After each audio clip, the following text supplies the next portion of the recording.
Yeah, we're live. It's 7:40. I'm late. and I have to leave early, so it's a good combination. How's everybody doing? I haven't been on for like a night or two or something, but I wanted to jump in and we want to talk about. Excuse me. The thumbnail that's up is actually a part that I want to talk about. So I wanted to ask your guys' opinion about it. Actually, I've never tried it and I've never tested it, but I wanted to ask you guys what you thought, because I'm not understanding how it how it's any better, because of what would have to happen to the parts that there to make it not work. And so I don't understand. I mean, I know it's a feel better thing. I kind of like, we'll talk about this, but I kind of liken it to the like billet barbell thing. But before we get into that, I want to talk about what's going on the line. So, online. I just love that movie. I love the way that the Luke Wilson and who's the guy from Swingers? At any rate, I love the way that those guys are talking about it. I should have used that as the movie quote, but we got others. Well, a couple of the promos have posted from Street Alpha, the Street Alpha podcast that we did. He posted promos and they're doing very well. It's causing a lot of stir, and a lot of people have jumped on the bandwagon about it. And there's a number of them. A couple of the quotes, because we talked about a lot of stuff. We talked about he tried to cover all the aspects of LS, the LS kingdom, basically. So what are intake, intake manifolds, cylinder heads, turbos, cams, obviously every cam, all of that stuff. So all of those things. So the cylinder head thing got a lot of traction. Like I've told people basically what I've told you guys for years, that if you want to make 1,000 horsepower and under, just use the head that you have. You don't have to pick between a 706 and a 243 or 799 and 317 and 241, whatever. Just whatever motor you have. If you grab something from the wrecking yard, just use the heads that are on there. As long as they're straight and they're sealed and the valve seal and all that, do a razor blade rebuild, or actually have them do a valve job. Put springs on them, put a cam in it, injectors, turbo, away you go. The head's not going to hold you back. Yes, better heads will allow you to get to the same power output at a lower boost level, because you'll make more NA power, and that's just the turbo is just a multiplier. But it doesn't stop you from getting there. So we know, we've done 1,000 horsepower stuff with stock heads, with stock 799 heads. You could do it with, we may have gotten there close with a 706 head. I've never tried to do that. We just know that it will happen. It's fairly easy. I mean, with the other heads on the 5.3, we got there at like 15 pounds. So it's just going to keep going up at about 30 horsepower increments per pound of boost, which is what that 420 or so horsepower does, because it's the amount of power that you make per pound of boost is a function of the NA motor. And so, and you have to have a turbo that's sized to do that. And as you get near the flow rate limit of that turbo, either the hot side or the cold side, you start getting less horsepower per pound of boost. But if you have a turbo that's sized to do what you want to do, it will do that. And it will do that at a rate that's based on your NA power output. So that causes a lot of stir. Oh no, you should port it. It'll be better. It'll lower the boost. It'll, what happens with people is that people want to argue. They don't want to say, oh yeah, that's great, I can go do that, I'm going to go do that. What they do is want to figure out, how can we make a comment and point out that Richard's wrong? And it doesn't have to be Richard. It could be anybody, because that's the goal of the internet, is somebody posts something and then the rest of everybody else's job is to flame them and point out what they said, why what they said was wrong. Doesn't matter if what they said was right. Like I love puppies. Oh, I can't believe your puppies are so stupid. All of that. That seems to be the goal of the internet, or at least a number of people on the internet. And so I got a lot of that with the head thing. The cam thing, oddly enough, got a lot of traction too. And from people that are, they're still hurt by the fact that when I say every cam is a turbo cam, they take offense to it. And I don't understand why. Because nobody has shown me, and in fact, in this particular post, I even offered to, look, I'll pay for it. Come test. Come show me that I'm wrong. And nobody has, and nobody will, because they can't. It's just common sense. Show me which one of those cams we can't run with the turbo, and then show me which one doesn't do what we say it does, and then I'll say something else. But until then, I'm not going to, because and then the next defense for any of these things, the cylinder head, the camshaft, turbos, whatever, is we jump to something esoteric. So, we go from, I'm not commenting on the yes or no of your question.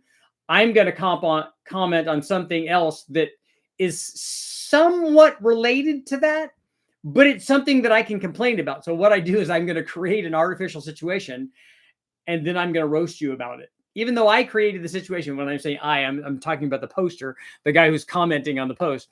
So he creates an artificial situation and then goes to talk about how great he is and how he knows everything and how everything that I said is wrong based on this other situation that has nothing to do with the original post. Like I'm talking about cylinder heads and they want to go off on a tangent on something that's completely unrelated. Same thing with camshafts. I'm like, look, you can run any camshaft with a turbo. Oh, no, you can't. There are specific valve events and just all these different things. I'm like, look, nobody said any of the things that you're complaining about. Nobody mentioned that. And then also that people are complaining about 15 or 20-second snippet that he took from the whole video where we go into explaining all of the statements that we made. They don't want to watch the video and learn about why you can use all these heads, why all of these cams, why no cam manufacturer has ever come and proven to me or let me come and prove to them that I can come in and test any one of their cams and run it with a turbo. Nobody's done that because they won't take me up on it because they know what the deal is. It's just nonsensical. And then they want to argue what I call they resort to the traffic theory. And so we see, we're driving to work every day and there's millions of people that drive to work and nothing happens and we're successful. We go get in our car, we drive to work, we're safe. We get to work. If you're driving somewhere to work or you're going to visit somebody or whatever, you drive on the freeway successfully, you're around town successfully and nothing happens. But we're driving one day and we see a crash. Okay. Cars are dangerous. We should be worried about cars. No, that's the exception to the rule. That's not the millions of people who are doing it successfully. That's the one person that isn't, but that's the thing that you want to focus on. So even in an instance where if I say every cam's a turbo cam or you can use stock heads or I don't know what else, other things that I said, they want to try to find some rare instance where this couldn't be true. And I'm like, look, one of the things, the other one that people commented on was the boost thing. I said, look, people are happier with smaller, most people are happier with smaller cams and smaller turbos because it's more responsive. I said, but this was the twin turbo, single turbo thing. I said, so look, two small turbos can be sized to make exactly the same. One big turbo can make the same power as two turbos, and they can have the same response rate. I said, look, that's certainly possible. That if you got one 1,000 horsepower turbo and two 500 horsepower turbos, they're going to do essentially the same thing. And just people lost their mind over that. Oh no, inertia and wheels, and the only one guy I think in all of this brought up anything about this and said, look, what about turbo placement? I'm like, yeah, turbo placement closer to the head could potentially be the difference if you can't get the single turbo close to the head. I said, that might be something that whether or not that's measurable or not, like in the real world, I don't know that that's measurable, but at least that's something. I said, but otherwise everybody else is missing these things. But lots of guys, because I said, look, I said on small turbos, if you take and run a motor with a big turbo, so we got a 4.8 and we run it with an S475 and then we put a smaller turbo on it, two things are going to happen. It's going to be more responsive and it's going to have more back pressure. And then people lost their mind. No, that doesn't have to happen. There are instances where you lose back pressure and you get more response. I'm like, yes, I know what those are. If you have a really small exhaust after the turbo and then you put a bigger exhaust after the turbo, both of those things can happen. But we're not talking about all of these other things. All I did was make a generic statement that said, look, a smaller turbo will be more responsive than a bigger turbo. And it's usually also going to have more back pressure.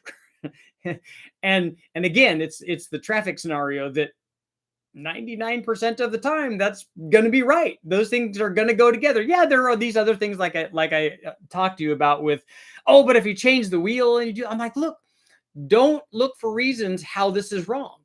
Just look at the 99% of time when it's right. So even if you could find one, that's fine. But we got a million over here, or 100,000 or 10 or whatever, but it's more than one. So we have all of these over here, and then you have that over there. The exception doesn't prove the rule. It's still the rule, you know.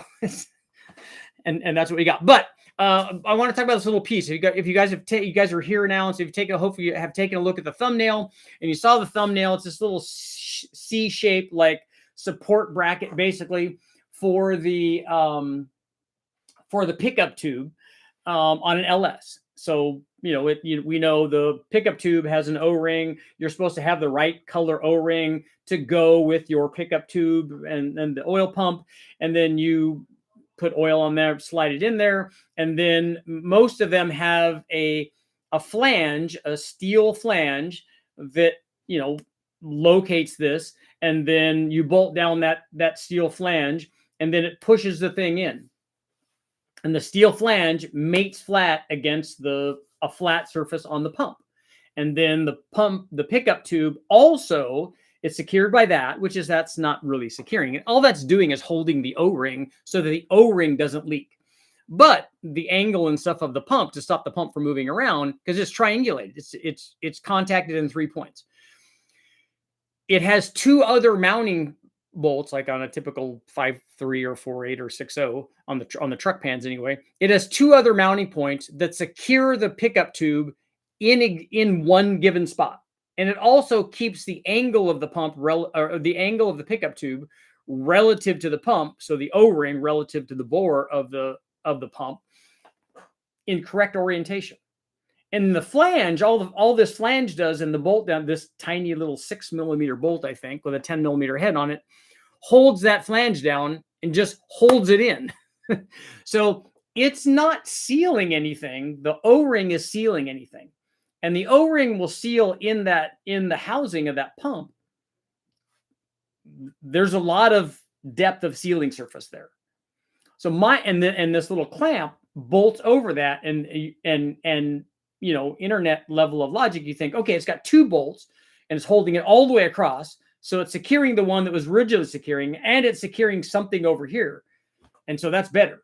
I'm like, okay, I get that. I understand that. Two bolts, yeah, better. Two bolts, better than one, more secure, blah, blah, blah. What problem is it solving? I want to know, has anybody here ever,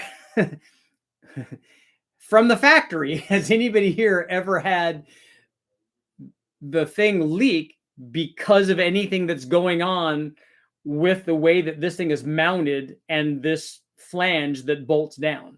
Because I've done a lot of LS stuff, and I've never had that be an issue.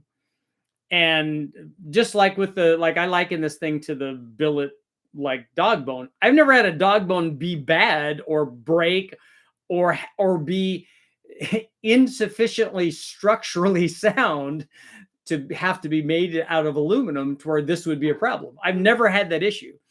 So again, my question is, are we curing a problem that doesn't really exist? Like if I was building a motor, I kind of would feel better that I had this on there. I kind of would feel better if that flat plate was a 2-flange flat plate to begin with, and it used both of those. But again, how much pressure would you have to put on this one bolt flange that goes all the way, that loops around the oil pump pickup? How much would you have to distort that flange to cause a leak? Because again, it holding that flange down is not it's just allowing the O-ring to seal, because the O-ring is the thing that's sealing it. So again, somebody let me know if you've seen that. I don't, again, I know people are going to make stuff and they're going to make money off of it. I think that that's fantastic. This is America. We're supposed to do that. I just don't know what the real justification is for that. I'm curious that if whoever makes that product, if you make it, please contact me and let me know. Have you had problems with this? Like, what does it do? And does it really do something? There. Here we go. Scottish, what's going on? 916. We have arrived. Literally just finished the podcast and I get a notification Richard's live. Boom. Look at that. That's like a win-win. There you go. Good to see you guys. Some people, some people here don't listen. Is that the here? H-E-A-R. Dino King, 6-liter built bottom end, stock bore size, 823 heads, ported. Was thinking of using a Summit 8711 cam. I don't remember. Is that like the stage 4 cam? And what kind of power are you trying to make? And what are the other things that are going on with that motor? What intake are you going to use? And what transmission? And what are you racing it? And all that stuff. Because ported 823 heads can make a lot of power. And are you trying to do that? I feel like that channel and promos are tailored to a younger crowd and less experienced, but more keyboard power. I'm here to learn because being humble is more rewarding and learn much more. The people that are commenting on there, though, are LS people. And some particularly LS people that have been in this industry a long time are not only glomming on to the popularity of what's going on there, but then also like trying to make a case for their products. And I'm like, look, I like you. You're a good guy. But what you're saying is, yeah, just not what the industry needs to hear. Building 6-liter with your truck cam, Aces, Jackpot EFI, looking forward to the first startup. I want to run stock manifold. Am I hurting myself? Stock exhaust manifolds are you talking about, or stock intake manifold? Neither one of them will be problematic. You'll make more power with headers, but stock exhaust manifolds, is that your run or fine? I'm so glad you proved my guess that I made when I was a younger kid. Why would Boost change the camshaft characteristics? Nearly got my head cut off in 2007 when I was 16. Yeah, this has been a thing for a really, really long time. It doesn't change it. And I think the argument that I saw from Brian, the guy, and I love Brian from Summit, his point wasn't that it doesn't. I mean, he wouldn't admit that it makes more, that whatever cam makes more NA power makes more power under boost. At least I didn't see that he admitted to that. His point was he went off on another tangent that said this makes it safe. It stops. You gotta not have overlap, because that's what like burns pistons or burns exhausts or makes rings touch or whatever. I'm like, I said, first of all, when I recommend a camshaft to people that are running a turbo, I normally recommend small cams. Most of those are not going to have any overlap anyway. I said, but if they want to run a cam, and these guys that are running 8,000 RPM motors, I need to go look, but chances are their cams have overlap in them anyway. So I just don't understand the logic behind a lot of this stuff. And also, no dyno testing, like no back-to-back dyno testing to back up what people are saying. Like they have lots of opinions about things, about how this specialized cam does this and this does this, and oh, I make this much power, or whatever. I'm like, yeah, but show me on a dyno where you ran one motor with like what I do. You ran a stock cam, you ran an NA, you ran it with boost under a bunch of different boost levels. Then you changed the cam, ran it NA again, ran it with the same turbo and setup, and then ran it with a bunch of the same boost levels as this one over here. So we got lots of stuff to compare. We got NA to NA. We got this cam with boost. We got this cam with boost. We got this cam against this cam, both of them with boost. We can see we have all of these like cross-mogenation comparisons that we can do, and we get lots of data that way. And my point has always been, I've yet to see when we do this, that when you put whatever cam it is, that the boost doesn't just elevate that new curve. And it always does that. And nobody I know has ever damaged the motor from overlap. I just haven't seen that. And I'm open to learning about that if that's a thing. But I would like to see the data. I'd like to see the Plex data. I'd like to see the temperature data. I want to see all of that. So until I see that, and also, when does this happen? Does this happen when we run like the Silver State, where we're wide open throttle for 30 or 40 minutes, and that hurts it? Did we hurt it because we didn't have enough timing in it? Did we hurt it because we had too much timing in it? Did we hurt it because we didn't have enough ring gap in it? Did we hurt it because we were trying to run it at 13-to-1 instead of 11-to-1 like we should, and under a sustained load like that? Did we not have the cooling in the cooling system? There's all these things that can cause problems that we could attribute to something else. And like, I just want to see the data. That's all.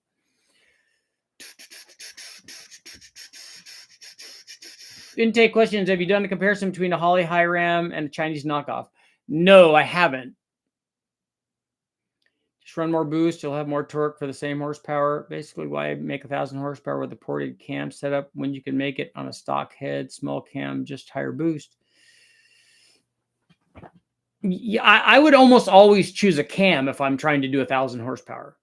Because if you have a cam, instead of trying to do it with a 300 or 350 horsepower motor, you're doing it with a 400 or 450 horsepower motor. And then it just takes less boost to get there. But you can do it with a stock head. And I'm not telling people they should. I'm just saying you can. I mean, if your goal is to do it as cheaply as possible, stick some kind of camshaft in it. Cam and springs, injectors, pump, all the things that you need to make the turbo work. Put a turbo on there that will support that power, and you can make that power. You could maybe make it with the stock cam and the stock head, but the boost pressure would have to be so high, I wouldn't do that. Because now we're way out of the range probably of what the turbo is going to want to do. And with a cam, it puts us at 20 pounds or something, and that's still good.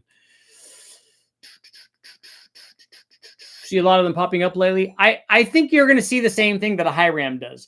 And even if the high ram is 5 better or 10 better or whatever, that as long as the runner length is comparable, they're going to make comparable power.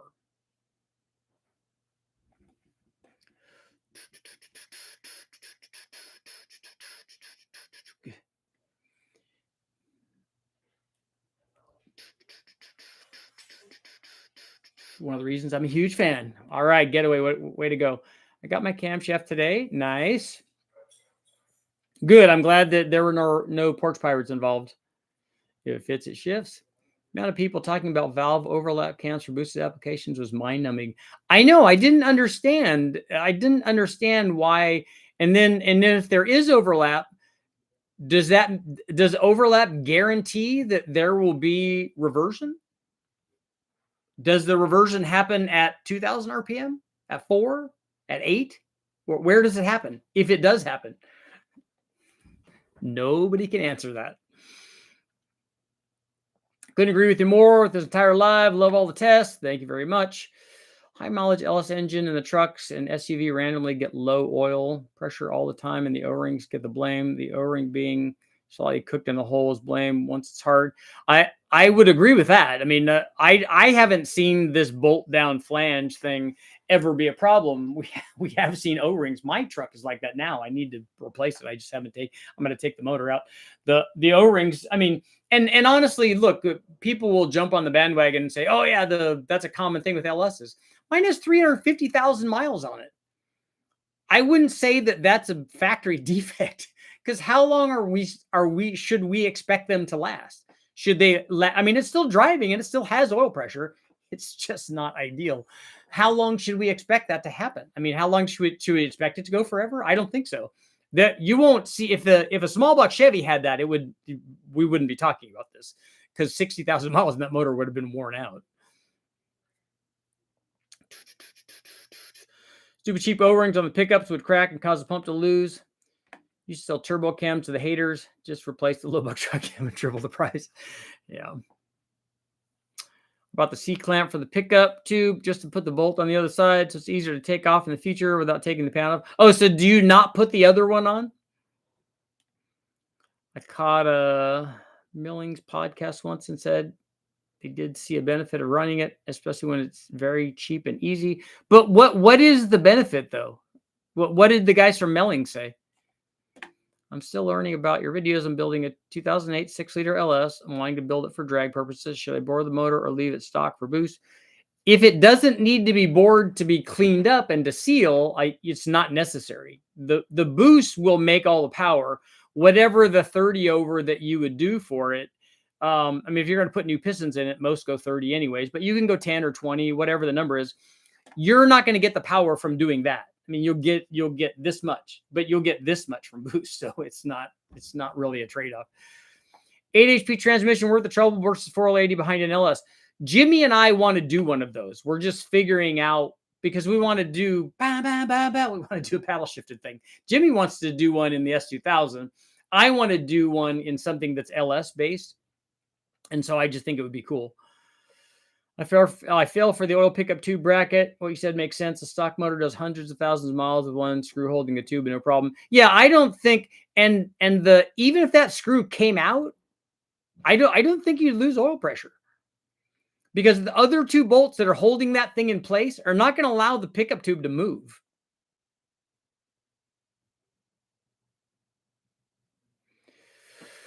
Also, I want to know this. Just found out about it and sounds great, but I'm unsure. I believe we need an adapter plate for some trickery with the ECU, but I'm curious about the 8 HP. Well, you're definitely going to need to control the trans some way, and I don't know what that entails. Every cam ever made was designed to work with 14.7 pounds of boost and atmospheric pressure. It could work with any boost pressure. I mean, even 40 psi if the turbo and roots can handle it, and rods can handle it. This is the thermal loading, like an on engine, a small cam versus large. What is the thermal loading like on a small stock cam versus a larger cam? Well, it depends on what you're measuring the load. Are you measuring the load at a given power output? Or are you measuring the load at a given, I don't know what else you would do at a given boost output, which one of them would be making less power than the other? What you would run into, I'm not worried about the thermal loading. I'm worried about the fact that the turbo is going to be much less efficient at the 29 pounds that it would take to get the thing to make 1,000 horsepower with a stock cam, as opposed to the 20 pounds that it takes to get it to make it with a cam. Odd question, but I'm just checking. Is the LS4 crank different than the normal 4853? I'd like to make a 48 LS4. I think it is. I think the snout is different. Or maybe the back of it is different. Right. Because I know that they tuck their accessories up closer, and so maybe I'm thinking that they changed the snout length for that. I didn't put the other bolt in the pickup tube. Okay, well, that's smart. Then that'll be easier to take off. Thanks for your knowledge. I just fingered up ring gap and head stud on a B18 B1. Put a Dodge Ram whole set HY35, and it goes to you right now at 8 pounds, 21 degrees, 91 pump gas. So I'm hoping that the 21 degrees, this is intercooled, I'm hoping first. And then also I'm hoping the 21 degrees is at the horsepower peak. Thanks. All the numbers are overwhelming sometimes to try to figure out what will work and what will not. Well, you've come to the right place. We can just tell you what will work, what combination will work for the kind of power output that you want. Think about doing the 8 HP in my FC RX-7, buying a 6-liter. Well, that'll be fun to be like paddle shifting a drift car. What RPM would you say 2 times Chinese GT44s spool up on a 5.3? Well, what else is going on with the 5.3? Is it a bone stock one? Does it have a cam? Does it have some sort of short runner silly intake manifold on it? Is the cam way too big? What's going on? GT45, twin GT45s are going to be really laggy on a 5.3. I got the truck plus cam and springs. It also came with the wrong cam shirt and a sticker. Yeah, Jimmy was going through and we were using some of the shirts just as surprises for people. Just found out that my mom has another brain tumor. I'm sorry to hear about. So I came for some RHP therapy. Yeah, dude, that's tough. I'm sorry to hear about it. But come here, hang out. We'll talk about car stuff. S4 crank is different. So now it's a few millimeters shorter. Okay. I really wish they could tell me how much overlap is too much overlap for a turbo. It's easy to measure overlap. I know. And it's funny because we were talking about this today. That was my question. I said, is 1 degree too much? 2? 10? 30? Where is the number? It's a check valve on your fuel pump for returnless system. I was unsure for my Silverado. We have both of. We have check valve and non-check valve versions of those pumps.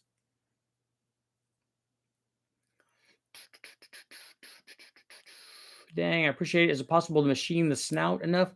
I would think that it is. You're going to be stuck with I mean, if you're using those front accessories anyways. that shouldn't be a problem. You should be able to just measure it. And anybody, I mean, a machine shop can turn that. Yeah, everybody, give a shout out to Paul up there, man. Paul's going through it.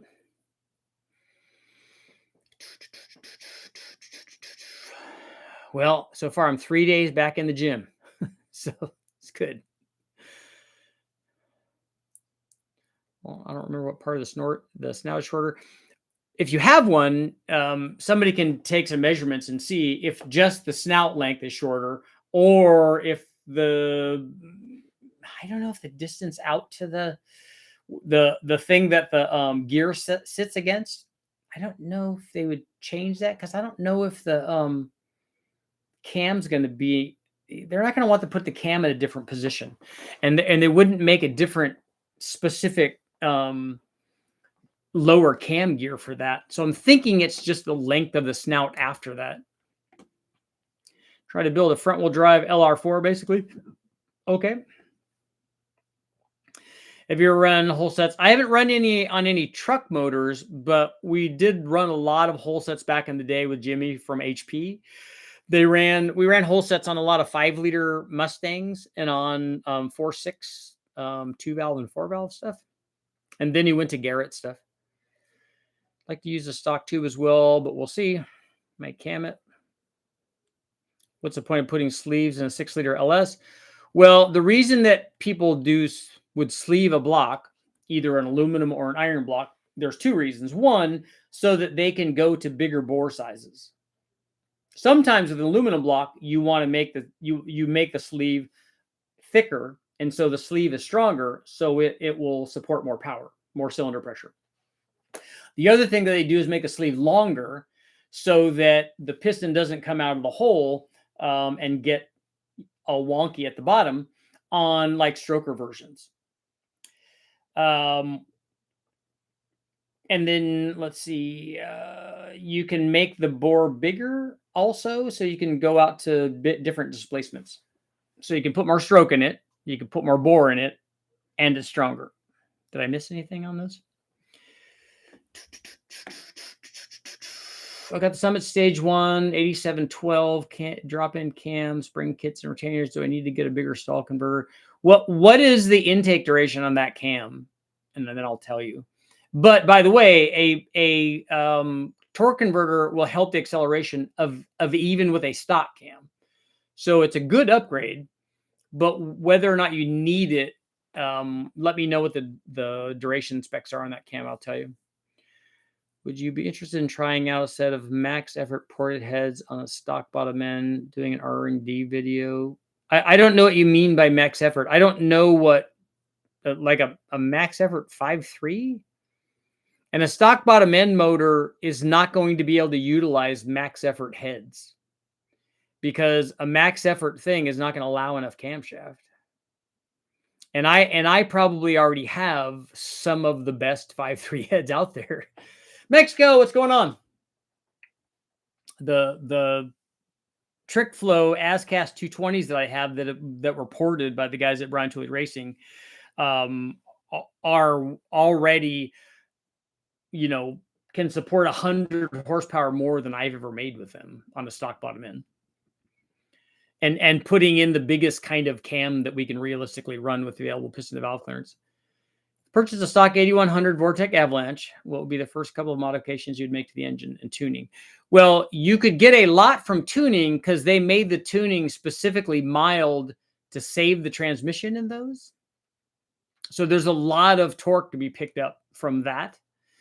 And then there are cams available. I have a cam that I'm testing right now for that. A low buck truck cam for an 8100. Gotcha. I appreciate you and Steve Morse have been my go-to to learn and watch. Yeah, Steve knows how to make big power. He makes big power stuff. Big, crazy power. Oh, we need a pole. We need a pole.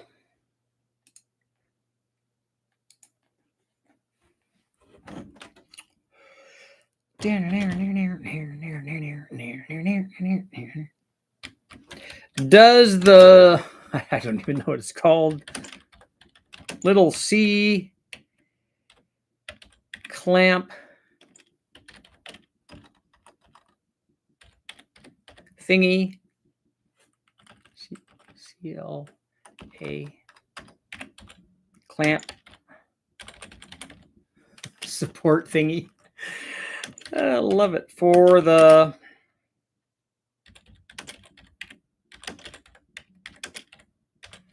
oil pump pickup tube.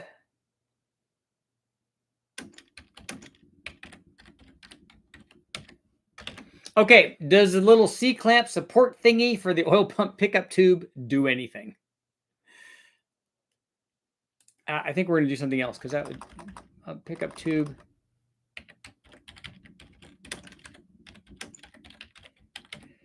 We'll do it this way. Does the little C-clamp support thingy for the oil pump pickup tube actually help sealing? Does it do something? That's what I want to know. Cam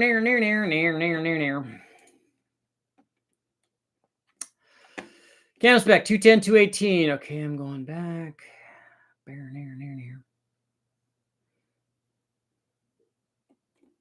No, a 210, 218 should be fine for a stock converter.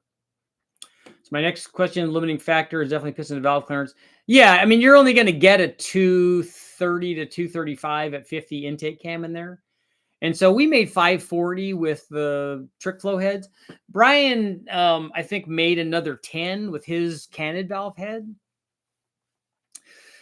But and we did that with a BTR stage 4 LS3 cam, which is pretty big. But that's getting, I mean, if we put stack injection on it or that kind of thing, you know, we could, I wanted to play with getting more airflow to the BTR Trinity intake manifold, which is what we use. So it's a high RPM kind of thing. You know, we could fiddle away with a little bit more power, but we're not, like I said, we're not anywhere near taking advantage of a head that flows 330.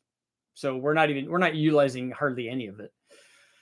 How much power is to be gained going from 317 to 799? On what motor? Just chilling with y'all, soaking up information.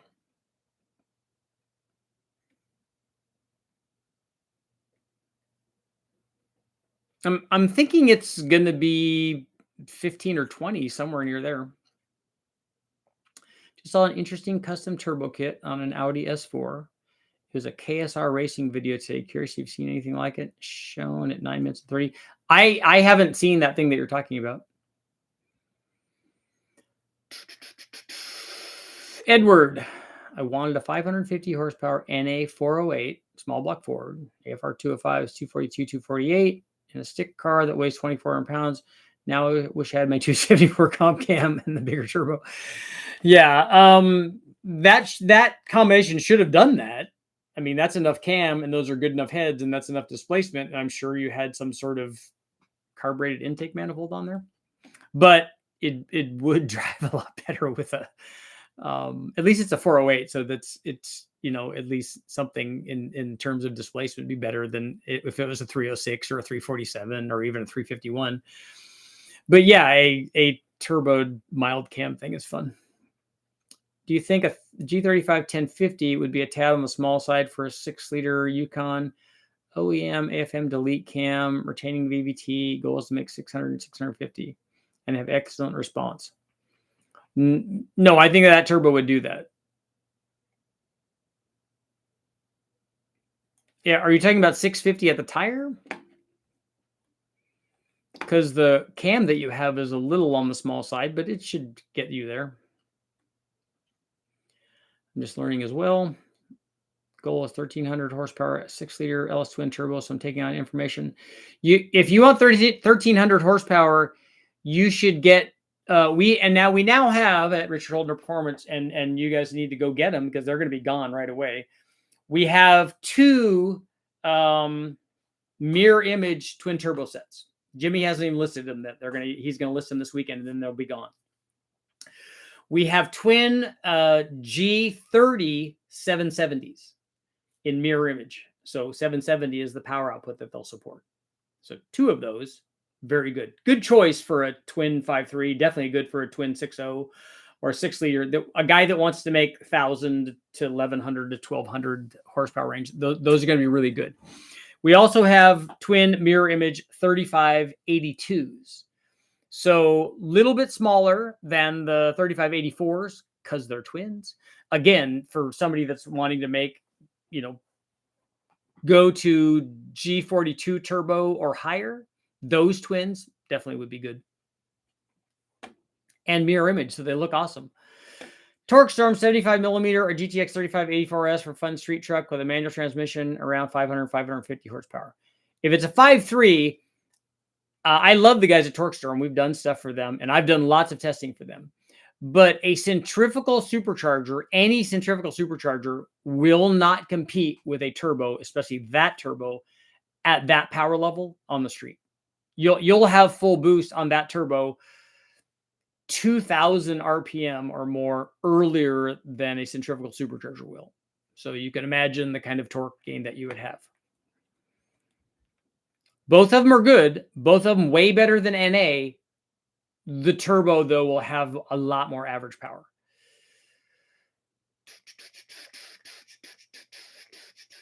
What cam and heads would you recommend for a 6-liter in a Jeep that rarely sees over 4,500? A stock cam and a stock truck manifold.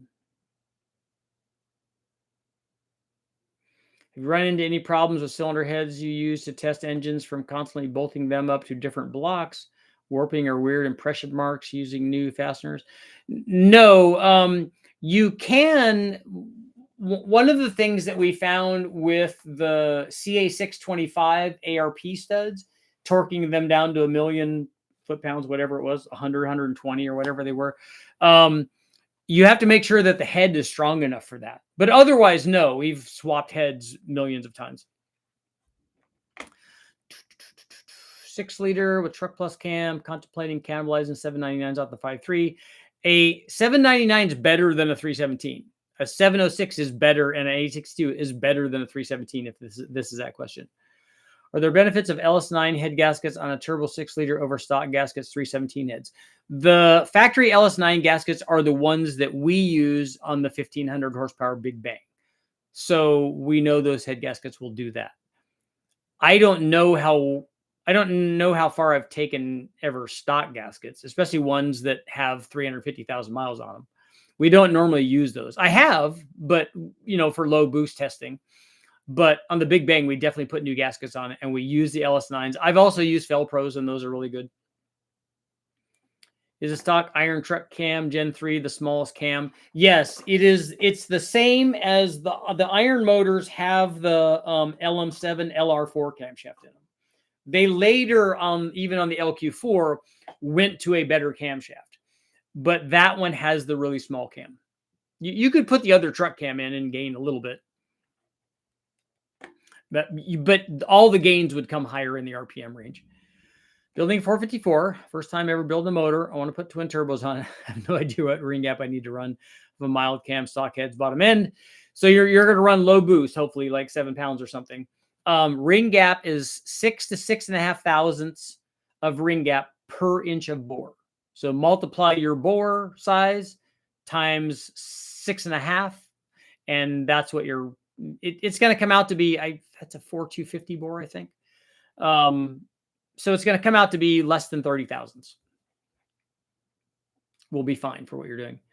Nelson's big on mirror image stuff. Yeah, because they look awesome. I mean, I love the stuff that Tom does over there. On stock NA motors, it seems superchargers are better for daily drivers, while turbos are more race car. The heat can get to stock electronics. That's not true at all.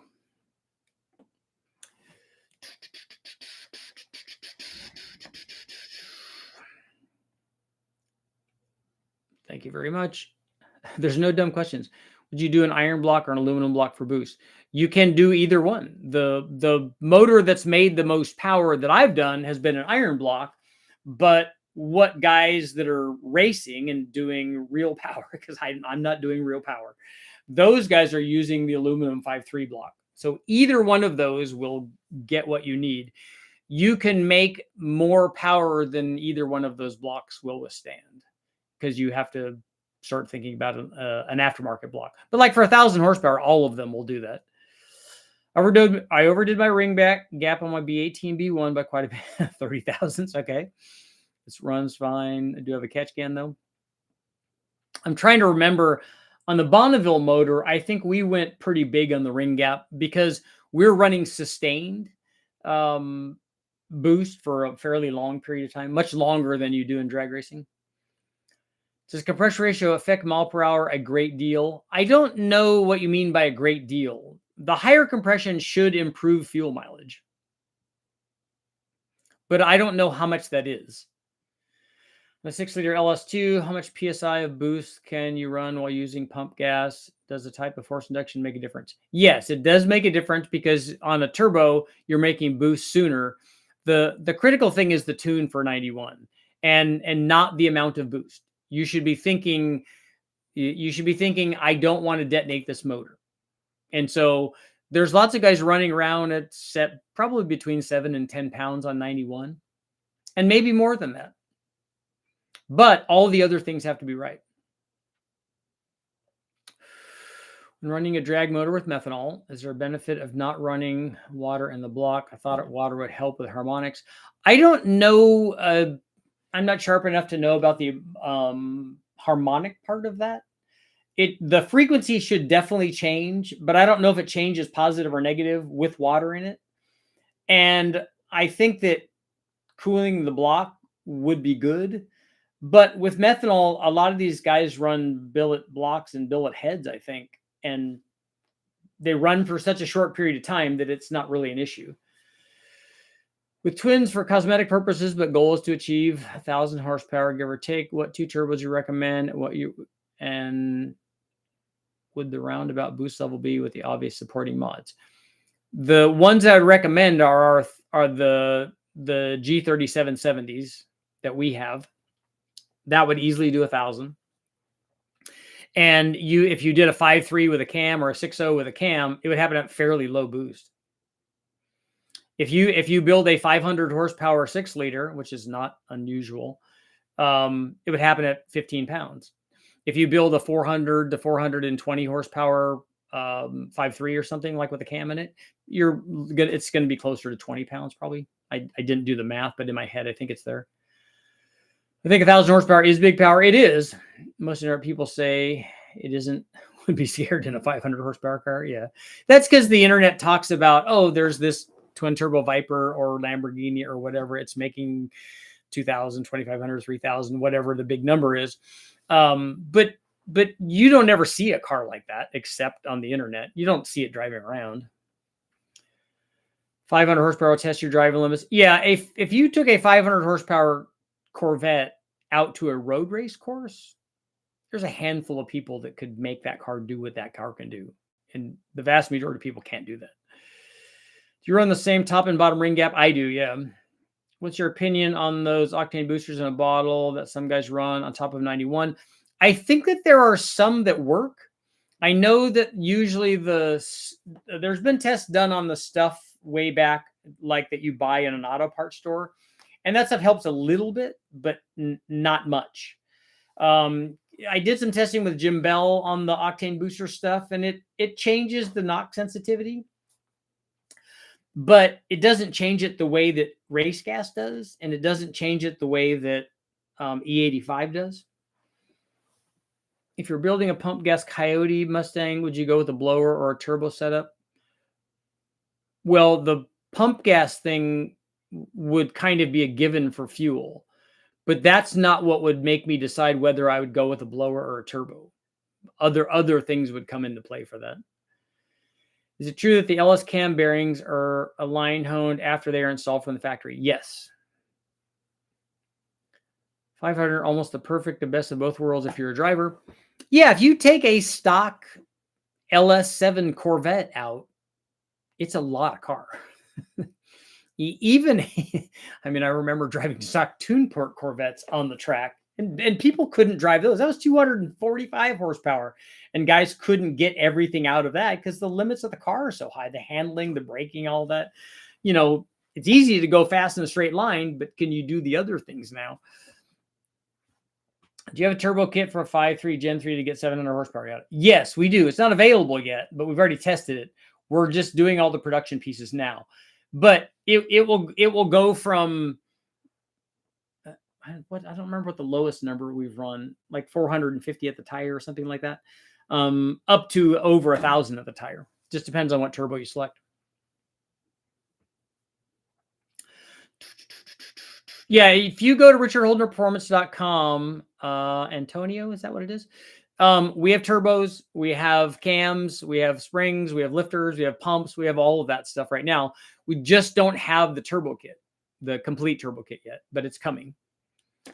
Love my L9891 vet. Yeah, I had an 85 Z51 car, and it was fun on the track, man. Is the Haltech Rebel LS the best standalone system? There is no best. That isn't the question. There's no best. There's no one thing that's better than all other things. That's not a thing. The Rebel is great. You can do a lot of stuff with it, and giving something the right air fuel and timing, almost any standalone ECU can do that. It's all of the other stuff that a Haltech Rebel can do. It's fairly easy to install, I can tell you that. It's a lot more advanced, I think, than like a Holly and stuff is. But they all will do what you want them to do. A lot of guys choose those not for that. They choose it for other things. Does it have lots of data logging channels? You know, can it do boosting gear? Can it control boost? You know, a lot of other things. I enjoyed your interview on the Street Alpha podcast. Me too. That was fun. I had a good time. Plus, I got a trip to Florida out of it, so it was. I mean, I didn't get it. They didn't pay for that. I did. I paid for that. But I went to Florida and I got to ride in a swamp boat, and we got to look at alligators and snakes and lizards and stuff. At what intake temps do you start pulling timing on pump gas? Does it differ between a twin cam 4-valve? I don't know what the answer is. We start pulling timing when there's detonation. Before there's detonation. We try not to ever let it do that. And I always try to run intercoolers on everything. Those are 2,800 to 3,200 pound cars. The power feels like half of that in a 6,000 pound SUV. No, I agree. The problem, though, is if you give somebody 500 horsepower in an SUV, the SUV doesn't handle like the small car, and it certainly doesn't stop like the small car. So if you want the SUV to accelerate like the smaller car, like let's give it 1,000 horsepower. Now what do you do? Are you going to be able to stop it? Is it going to handle? It's not going to do any of those things. Your first track day shows you what a hard driver you really are. Yeah. Yeah. When it's an eye-opening experience. If you go out on a track and you think, oh yeah, I'm Johnny Hot Shoe. You're not. I'm Johnny last of the late breakers. You're not. When a guy, even an average guy, and I'm not an average guy, but an average like racer guy or instructor guy will go out and be 10 seconds a lot faster than you. and that's not even, you know, Lewis Hamilton or any of those guys.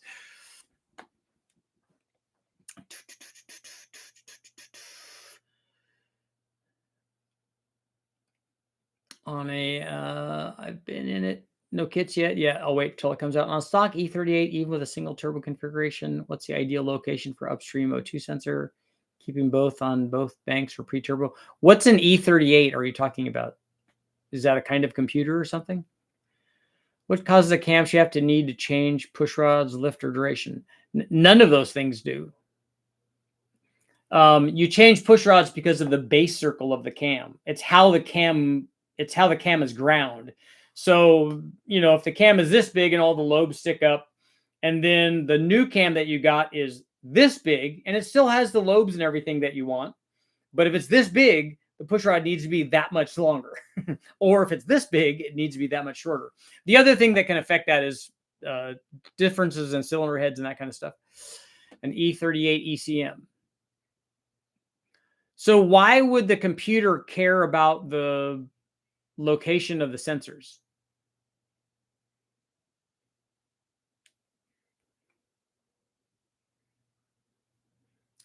Do people run them upstream into the turbo? I would think that the temperature would be too high for that. Anyone ever try an MPG grinding cam to an LS? Just wondering. Isn't that what an LM7 cam is? I would like to see if somebody could get better cruise fuel mileage with a camshaft. You might be able to do that. You might make it by making it smaller. Richard Sales, thank you. We road race a 2002 Z06, a Civic B18, a V6 Mustang. The Z06 is much harder to reach the limits on, and you're wasted, tired after driving for 2 hours. Yeah, it is. It's a lot because it's unnerving for most drivers to be at the limit of something that has that high of a limit, both handling and braking and all that. What's your favorite power hour for front streetcar? All of them. I've loved nitrous on the street. I've loved blowers on the street. I've loved turbos on the street. All of them are good. When running nitrous, do you pull timing from stock specifications or at the best power from NA? That's actually that's a really good question, because you're asking basically, look, it's already pulled timing, but has it pulled timing from the detonation threshold? So that's what you're worried about. So you're worried about the detonation threshold. I have run nitrous on lots of stock motors, like my 5-liter Mustang, without pulling any timing, but we were only running like a 75 shot. We have run 100 shots on the dyno at Westech without pulling any timing, but we're also running 140-degree water temperature, so the detonation threshold is way lower than it would otherwise be. You should pull timing away from the detonation threshold. If the thing will detonate if you put 24 degrees of timing in it, not 24 pounds. If you put 24 degrees of timing in it and it will detonate, you need to take 4 away from that. So it needs to be 20. On an LS hydraulic lifter, do you lose... What happened? Do you lose reliability if you have tighter lifter preload? No. You actually gain performance by doing that. You're tight lashing the lifter. So what you have is less aerated oil. So the lifter now acts more like a solid lifter, because we did this test with push rod length. And you can gain some power. What it does is kind of effectively make the cam bigger. I don't know what that does to lifter longevity, because I've never done that. LS already has better miles MPG from the factory. And that's how a short travel lifter works too. Our mutual friend Chad says everything should have a 200 shot, at least a 200 shot. Yeah, Chad is all in on the shots and the boost and all that. When you pull the piston rings out to gap them, do you reuse the bearings for the rods? Yes, I reuse all that. I reuse the bolts. I reuse the rings. I reuse the gap. I reuse the bearings. All of that on junkyard motors. What's your recommendation for ring gap on an iron block? 6.5 thousandths per inch of bore for everything. Doesn't matter. 6-liter LS iron block, wanted to go 30 over to make it a 408 stroker. I was looking into a 408 forge balanced rotating assembly. Who would you recommend? The Summit Pro LS stuff is good. I would use them. Will a small base circle cam RPM different than a normal base circle cam? No. Because the base circle of the cam is not what's limiting RPM potential of the cam. It will spin to 1,000,000 RPM. What's limiting that is all of the stuff that the camshaft is connected to via the lobe profiles.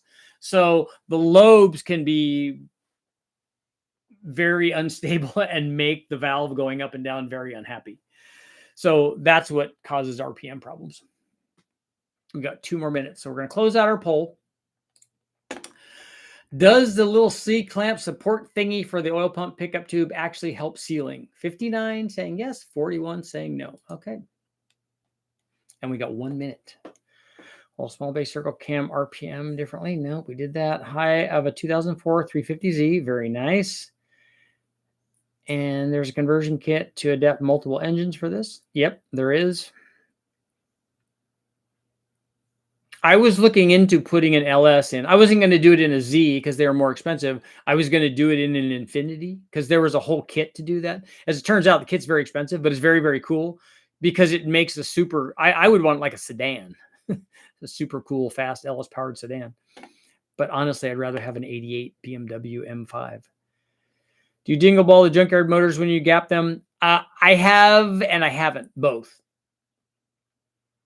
Appreciate all the help. And then on the junkyard motors, we also do what's called a razor blade rebuild. So we take the head, take the valves out, clean them all on a wire wheel, clean out the bowls and everything, and not with a don't do any porting. You can do porting in the bowl, just fluff it up, make it look better really quick. Don't hit the seats. And then what we do is we take and put polishing compound on the valve, put the valve in, grab it with a drill, and spin it with a drill and put pressure on it. And so it kind of reseats itself. It's not the same as a valve job. It's a super Richie valve job. And so it can help it seal. Appreciate all the help. Slam the man. No problem. Antonio, have a great holiday. I will. Can a stock turbo 400 hold up to 700 horsepower?